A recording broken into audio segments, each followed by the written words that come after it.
ladies, I'm going to encourage you to get out there and start living and start rediscovering yourselves, even if you still have children at home.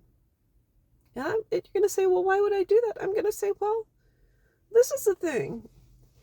And if you were raised Catholic like me, this is just the way it was. So normally it's God, then husband, then children, then you. Then you're kind of at the bottom of the totem pole, which is fine or whatever.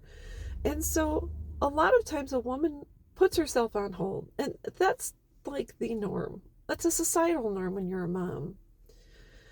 And so then a lot of women go on to get divorced. And if you're like me, I had custody of my daughters about 95% of the time. They were with their dad initially one weekend a month, and then it was one Saturday a month, and per his choosing. And I have the divorce decree to prove it.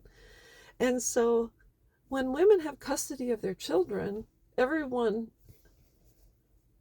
society states that women need to put themselves on hold while they have custody of their children. So you're not allowed to, quote unquote, date, have a life. They say you can do that when your children are with their dad, even if it's one Saturday a month. You wait, you cannot go and do your own thing. Your children come first. Their well-being is above yours, and this and that. And then, God forbid you actually start to date, because you are supposed to be the Virgin Mary when you have children. You certainly can't date. God forbid you have sex, and then if you meet someone, well, society says you can't have any guys around your kids. That's absolutely not. What kind of a mother does that? And so, what do women do? What do we do? We cave to societal pressures. And then a lot of times, if you do have an alternative lifestyle when your kids are gone, you can't tell anyone about it, because God forbid it gets into the ears of someone who knows your ex, and they tell your ex, and then they take you back to court because oh my God, it's a never-ending battle. But then on the flip side, your ex is out there doing his thing, dating and going here and going there, and he's with his new girlfriend on Tinder or TikTok or Snapchat. It's kind of crazy. It's so crazy. So the thing is that most of us get primary custody. It's just the way it is.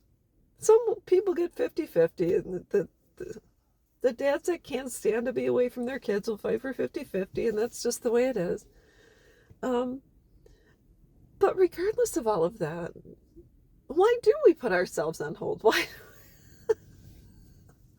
Why do we say, okay, oh wait, I don't need to date until my kids are 18 years old. And by that time, some of us are no longer in the mood, or by that time, is it because then by that time we're too old, or we're too tired, or we're like, screw this, we're not doing this anymore?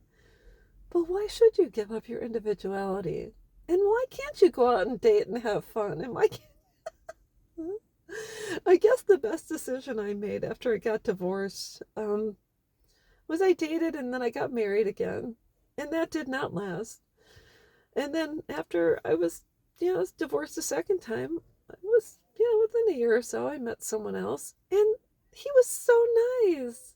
He was one of the nicest guys, and he had a little girl, and he'd come over and we'd hang out, and we went to Disney and everything. We had a nice relationship, and so just a super nice guy. And it didn't last, but yeah, I dated when I was divorced. Heck yeah, I did. And then I was fortunate because I decided I was going to still have me time and then hang out with a girlfriend. So my kids were teenagers. They're 16, 17, whatever. I had a friend named Carol. Her and I would go out every Friday. I'd go out dancing and listening to music, and I was always the designated driver because I didn't drink really hardly ever. It just wasn't my cup of tea, but yeah, we go out and have fun. It was wonderful. So I think, moms, you need to get out there. You need to go do your thing. Shake your booty, get out. Even if you go to a festival and dance a little, it's fun. Initially you're going to be like, I don't know. And then after a while, if I'm not saying, number one, if you go out, please be careful. Don't drink. If there's People are nuts out there. So just make sure you have a make sure someone stays sober so you all can get home safe. Go out with a girlfriend, or a friend. Go out on a date. And if you start to date, just be really careful because, oh my goodness, I'm not saying that everyone on a dating site is not positive or not healthy or not, or unsafe, but just protect yourself. And then if you do meet someone and go out a couple of times and you want to be intimate, protect yourself. Make sure you use something because you just never know. You don't want to bring something home down there. You have to go to the GYN and tell them, I hooked up with someone last night. No, be careful. Don't do that. So anyways, that's all I've got. I hope this helps. Virgin Mary no more. Get out there and do your thing. I'll be back.